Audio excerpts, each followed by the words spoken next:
Hello mga karisan, welcome back to my channel. This is Indayani ang Rayna ng Tahanan. Natapos ko na yung aking pinagawa na lababo mga karisan. Tignan natin. Tignan natin dito yung pinagawa kong lababo. Ayan. So hanggang dito lang muna yung natapos namin. Kasi kulang pa yung budget ko. Ayan mga karisan. So ito yung napili kong kulay na tiles. Ayan. Ang plano ko kasi hanggang dito.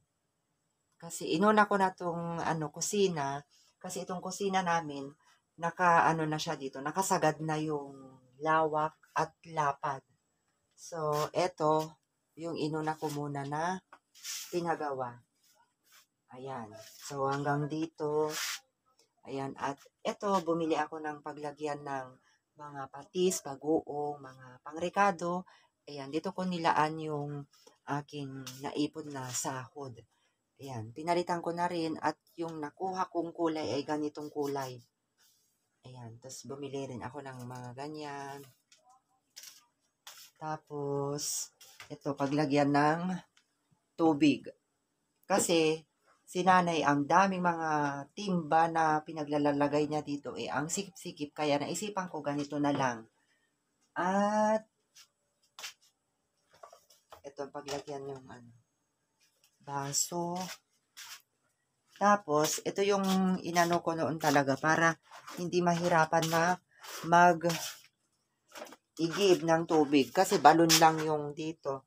Ngayon, ito yung pinagawa ko. Kaso, hindi siya maayos. So, aayusin pa kasi parang may hindi maganda yung pagkaayos niya dito. Kasi parang nasisira yung gasa niya madalas.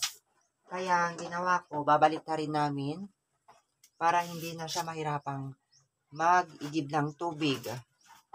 At ito naman yung banyo namin, oo. Ang kawawa naming banyo. So, bumili ako ng ganito para pangtakip kapag may naliligo. So, ganito yung likod namin mga kalisan. Oh, ayan, mga bukid-bukid. Ganyan, oh, di ba? Napaka-presko. Ay, may buos. Napaka-presko dito sa likod namin. Ayan, bukid-bukid. Ganyan. So, dito tayo mga kalisan. Ayan, oh. Tignan nyo dito sa lugar namin. Puno ng mga bukid. Ang presko-presko. Ayan, oh, namatay na yung mga sitaw na tanim nila. Hindi ko alam kung kaninong tanim ito. Ayan, oh. Ang ginagawa kasi nila, tuwing, pag tuyo na yung mga sitaw, tinatanggal na nila mga karisan. At ewan ko kung ano yung ipapalit nilang itatanim dito. Ayan, so ganito yung kabuuan yung aming bahay. Ayan, eto naman, sitaw ng, hindi ko alam, sitaw ng kapatid ko. Tinanggal na nila yung sitaw dito at pwede nang pagsampayan tuwing tayo ay maglalaba. Ayan, at nakikita nyo itong mga ayan, yung mga kahoy-kahoy, pinapatuyo namin ito mga kalisan kasi panggatong namin. Kapag naubusan kami ng gasol, ito yung pinaglulutuan namin mga kahoy, ganyan. So, ipapakita ko sa inyo yung pinaglulutuan namin na kahoy. Ayan. Ito, dito kami nagluluto ng kahoy kapag kami ay naubusan ng gasol. At ito yung mga kahoy, oh, ayan, oh, naputol-putol na siya. Ayan. So, dito pa tayo, babalik pa tayo dito sa loob. Bale, ito yung kusina kasi namin, oh. Ayan. Gusto kong mapabago kapag tayo ay makaipon ng budget. Bale, ito yung kwarto ng nanay at tatay ko. Dito sila natutulog. Kasi dalawa lang naman sila dito tuwing aalis na kami papunta sa aming trabaho. Ayan. Dadalawa lang sila dito sa bahay. Ayan. Mababa kasi yung bubong. At parang tila may tumutulo dito. Dito sa taas. Kaya ang dami kong gustong gawin talaga. Yun nga lang, kapos muna tayo sa budget. At mayroon tayong mga inuunang mas importante. Kasi nga yung mga maintenance ng nanay ko, ayan, kinumpleto ko na. So, ito pala yung gamot ng nanay ko na nagme-maintenance sa diabetes at saka sa pang high blood.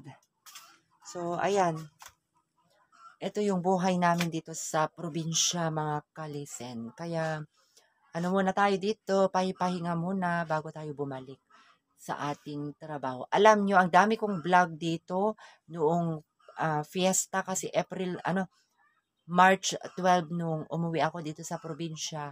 Grabe yung mga vlog ko nung nandun pa ako sa aking trabaho, sina Felicitas.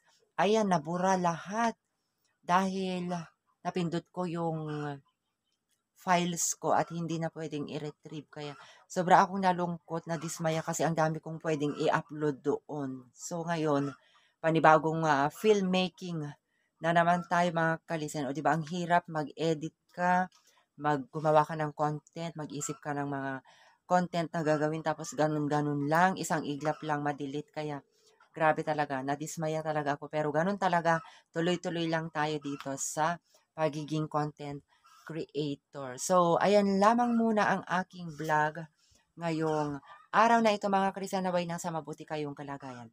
Hanggang sa muli, mga Krisen. Bye!